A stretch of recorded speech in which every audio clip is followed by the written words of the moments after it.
Of L. Ron Hubbard, but when I hear about a man talking about having been taken out to the Van Allen space radiation belt, of spaceships that were essentially the same thing as the DC-8, I got to tell you, I mean, if we're talking about this man's credibility, that certainly raises some questions in my mind about his credibility. Okay, well, let me ask you: have you read any books on Dianetics or Scientology? I've been reading little else over the last 2 days. I must confess, I'm not a student. But you haven't read Dianetics or any books on Scientology. You're absolutely right. Okay, fine. Then that's why you would make a comment like that. I mean, let's not joke around here. That bit that Forrest did there, pulled out of context items. And let's not forget something else, by the way. I told Forrest Sawyer, and I was open about this the whole time. I have been in communication with Nightline numerous times. I said, Forrest, something comes up. You want to bring me up an allegation. You confront me with it before this so I can do away with this garbage and not have to do it on the program. Dave, I promise you I'll do it. Numerous calls have been put into him. I have never heard it from him. I never heard about these. To do that, it's take anything out of context. Ted, let me just give you an analogy. Let me give you an analogy. You know that there are going to be a lot of folks out there, and I'm sure there are a lot of Scientologists, and I don't want to offend anyone who truly believes this, but there are a lot of people out there who look at that. You say it was taken out of context.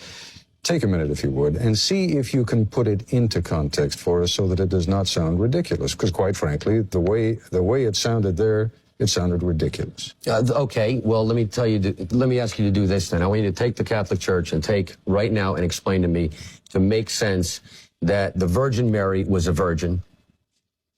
Scientifically impossible, unless we're talking about something, okay, I'll be like you, I'll be the cynic. If we're talking about artificial insemination, how could that be? You're talking about going out to heaven, except we have the space shuttle going out there. We have the Apollo going out there. You do that. I'm not here to wait. I'm not here to talk. I'm not here to talk. Let me do it. And you were a Catholic as a child, right? Yeah. So you know full well that those issues are questions of faith. Are you telling me that what we have heard L. Ron Hubbard say on this broadcast this evening, that they, to Scientologists, are issues of faith? If that's what you tell me, then that's fine. No, as a matter of fact, what I'm telling you, when you talk about the Van Allen belt or whatever, is that forms no part of current Scientology.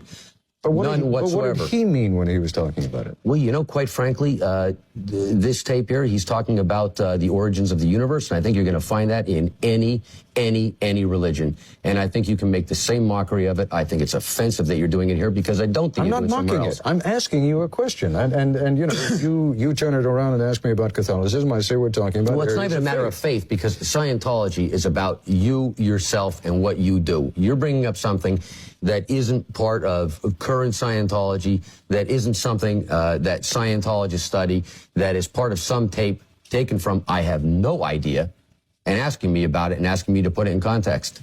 That I can't do. So this has nothing to do with your faith If you read any books on science, no. Van Allen belt, absolutely not. Nothing. Okay. We're going to continue our discussion in just a moment. Well, it starts like this.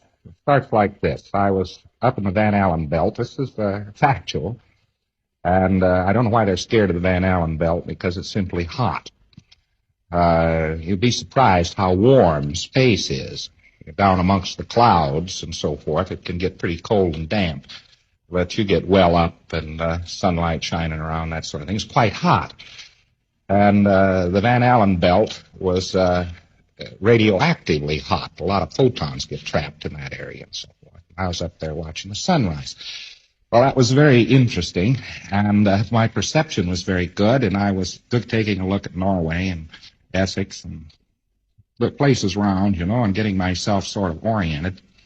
And then something happened to me that I didn't know quite what had happened to me. I thought some facsimiles must have appeared in front of me, but they didn't look like facsimiles. And some other things happened, and I had a feeling like I might possibly go into the sun, and a few other little uncomfortablenesses there where that wasn't what awed me.